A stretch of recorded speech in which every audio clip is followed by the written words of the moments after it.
Budaya makan di luar, budaya nongkrong dan bersantai di kafe menjamur di generasi Z dan generasi Alpha di Indonesia. Untuk itu bisnis F&B memang masih lapang, masih luas peluangnya di Indonesia. Namun bisnis F&B itu tidak segampang yang kita pikirkan karena banyak faktor matriksnya yang sangat rumit.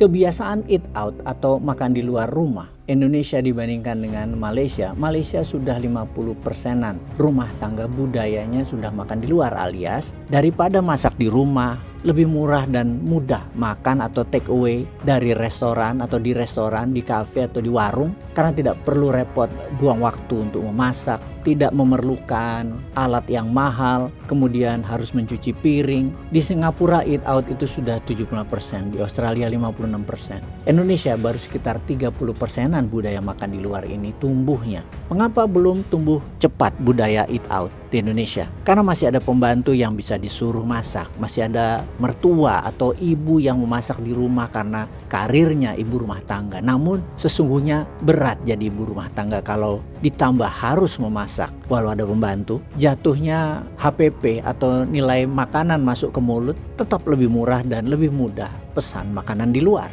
Kedepan, grup Bosman ini serius sekali membangun bisnis F&B sejak era COVID selesai, mulai ngegas dengan Minumine baru ada 32 cabang, Creo Group 6 cabang dari 4 produk, kemudian BPG 3 produk. Niat awalnya adalah membangun sektor retail ini di mana suatu hari nanti jaringan resto itu bisa menggunakan dua harga, rupiah dan gramasi emas. Di mana lebih mudah melakukannya kalau itu semua jaringan retailnya ada di grup sendiri. Yang membuat terkejut akhir-akhir ini adalah banyaknya perusahaan Singapura yang mau invest atau join di grup kulinernya di Indonesia. Tak ketinggalan F&B-nya Bosman. Sudah ada 3 yang nawar masuk ke dalam.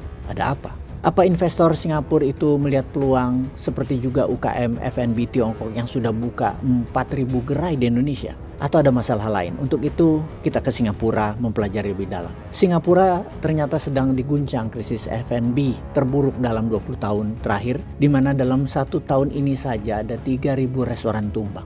Waduh, ada apa ya? Sejak awal tahun 2024 hingga saat ini rata-rata 200 restoran tutup setiap bulannya. Bahkan data di bulan Juli 2025 320 yang tutup, di bulan Agustus 360.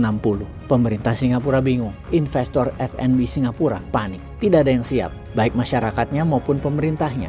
Bahkan para pemilik restoran yang sudah berbisnis puluhan tahun bingung. Salah satunya misalnya Resto Kezo yang menjual makanan Chinese yang berdiri sejak 1939. Bayangkan, restoran berumur lebih dari 80 tahun tersebut bertahan dari perang dunia, bertahan dari krisis Asia, bertahan dari pandemi, tapi tidak bertahan dari kenaikan harga sewa. Sewa naik 30%. Si pemilik generasi ketiga akhirnya menyerah, bukan karena restorannya sepi, tapi merugi karena bayaran sewa yang mencekik. Harga sewa properti komersial di Singapura melonjak liar dalam 2 tahun terakhir ini. Sangat tinggi, hingga 49% dalam setahun. Bahkan ada yang melonjak 2 kali lipat dibanding sebelum pandemi. Kenapa naik? Karena investor tidak untung main properti rumah.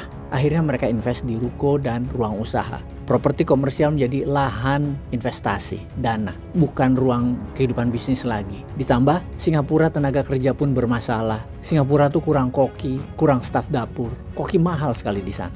Disinilah survival of the fittest terjadi. Yang survive hanya yang fit, yang adaptif, yang cocok. Memang benar, jumlah restoran di Singapura naik dari 17.000 pada tahun 2016 jadi 23.000 pada akhir 2023. Jadi tutup 3.000 restoran dalam setahun terakhir, ya mungkin hanya penyesuaian. Namun ada efek negatifnya di mana harga makanan di Singapura saat ini jadi mahal. Negara kaya dengan makanan yang sangat mahal yang membuat investasi di F&B jadi lama kembali modalnya di Singapura. Jadinya sekarang ada fenomena baru. Warga Singapura makan ke luar negeri. Mereka naik mobil menyeberang makan di Johor Bahru karena harga makanan di Malaysia 30 hingga 40% lebih murah. Untuk itu tidak heran investor kuliner Singapura melirik Indonesia, melirik Bali, Batam, Jogja, Jakarta. Komentar mereka kalau mau bertahan buka cabang atau akuisisi restoran di Indonesia karena sewa lebih murah, tenaga kerja banyak, pasar raksasa, konsumen fleksibel. Kedepan kita tunggu apa tanggapan dan aksi pemerintah. Ada nggak ya? Atau UKM kuliner Indonesia akan mati berkompetisi dengan kuliner Singapura? Peace.